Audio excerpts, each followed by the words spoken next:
Well, the one thing that stood out to me after one play of all things is that it really felt like a chip theory game to me, which is cool because I like chip theory games and kind of what they do. But it had this epic feel. You felt like you were adventuring. You felt like you were going up against baddies, but that you had options and choices in terms of where you wanted to go, and you were kind of crafting your story as you played.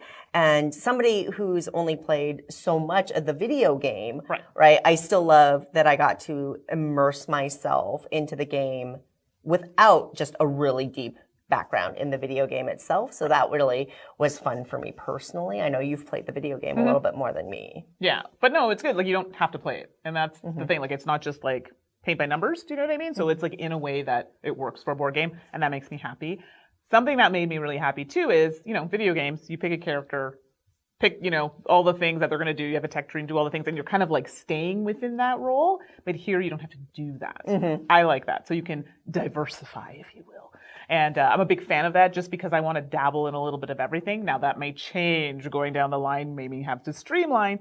But for the first little while, I think it's fun to see what the possibilities are before you make those final decisions. Yeah. Yeah. Two of my favorite things, three, five. So two of my favorite things right away on your player board that I really, really liked was the tension between managing your tracks in terms of having to oppose certain things, but you have the choice of what you put up against each other as you set up. And I think that just is really clever in terms of how it forces you to make strategic choices. It makes you feel limited. And yes, you can untrain something, but that feels like a distraction. I can definitely see as you progress in the game how you may end up having to make that decision and make that choice. And so being really smart up front about that and thinking about how you want your build to evolve is really cool, and something that I can see you get a lot of differences between games on that. And then that fatigue track. I love managing that fatigue track. I just think that that's super duper clever in terms of how it controls the pacing of the game and how it impacts and influences the order of your choices within a given turn, how you can plan out even 2-3 turns about, well, after I use these dice, I won't have them for this long. And I just thought that that was great.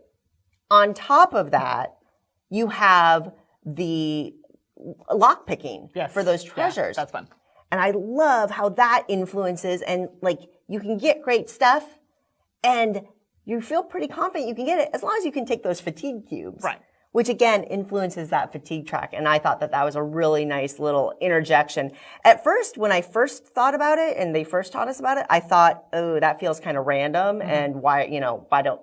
But then once you play it a couple times and then you see how it influences the fatigue and the power of the items you can get, that really was a standout element for me. Yeah, absolutely. And all the things you said, love. It's hard to kind of look at challenges right now because we've only played like the first bit. And sometimes those things don't come out until you get a little deeper. It is a game where you're going to take time. I mean, that happened as we have discussion, and I'm one of those players that we like to have a team effort here, so it does extend time, right, of how much time it's going to take to play. I also feel people looking at a lot of these games are expecting miniatures. So, I'm not saying it needs to be a miniature, but I'm hoping that people understand it. People who are maybe not as familiar with chip theory, but are familiar with this series and be like, oh, it's not miniatures, cool, is this a system that I think I can understand and learn? And it's not hard, let's be clear, but I hope seeing it, people will take that eye and go, okay, I want to try that. So there's like a couple of concerns or challenges, but it would be hard to say any more than that because we haven't played it. Well, I really like how the chip stacks work and I like with your life health. Yeah, and I like that. Because it's so visual. You can see right away where people are. And there's something almost emotionally rewarding as you see your enemies' chip stacks getting lower and lower and lower and lower. It's just a very visceral, very real visual in front of you as you're dealing with that combat. And I actually really like that element. It doesn't... Which I do too. You find you don't end up counting a lot. You just kind of peek and you're like, okay, they're higher or whatever, and how big the stack is. And so I think that that's one element I really like about this game, and chip theory games obviously uses that a lot. Right. And I think that that's a really cool, just tactile visual element for sure. Yeah, absolutely. I mean, other than that, so far component quality is like what you would expect, which I enjoy. But I like dice. I like the use of being able to like play around with them and I keep saying tech tree because I'm thinking of video games, but you're able to do that with your dice. But like you were saying, it's visually right in front of you, and I like that. Yeah. Even spending the experience points, Yeah, right? right. Feels like the video game. Right. As you're you get this pool of points, but you have so many options, and there's a lot of tension in that. I mean, I definitely felt like I always wanted to increase my cooldown track so I could get more dice. I could, again, manage that track. But then again, I wanted, as I was building up my skills, I wanted to get more dice that I could play around with in a given battle. So that was creating some really fun decision moments there as well. Well, look at me, my cooldown track, who are flirting with that line of danger there with having too many dice. So you can't be too greedy. Let's just be clear about that one, because I got greedy.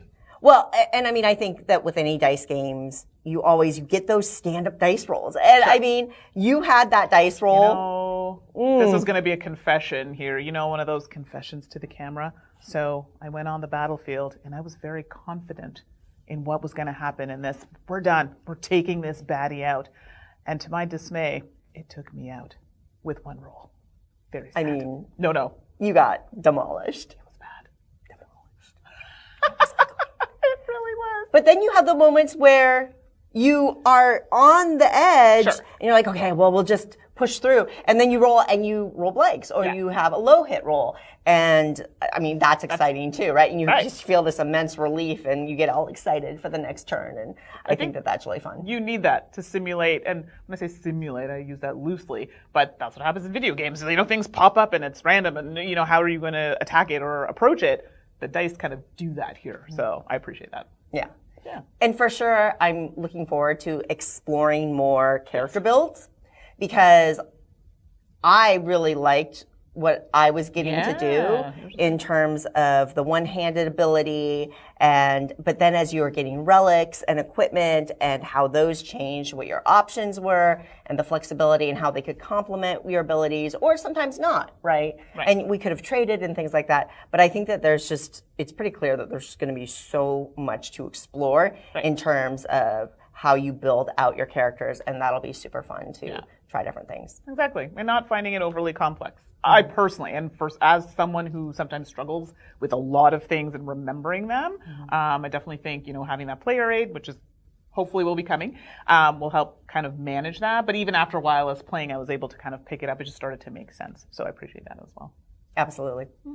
And then with the branching narrative at the end, I mean, it was really fun to play through the first scenario, right? And you kind of go through those three little, but now I know there's two more parts that we didn't get to explore, and I'm kind of bummed about that, right? And we didn't even get to do an actual delve, which, as you got to see how that would expand, and that seems really. I fun. wasn't looking for death, and I already flirted with danger once, and it didn't work out for me. So I'm all about red flags. I'm attracted to those red flags. Not delving today. So next time. Next time, indeed. Yeah. It just seems like there's going to be so much more story. Yeah. And I think that is really, really cool. Yeah, exactly. So looking forward to seeing more when we get to see more.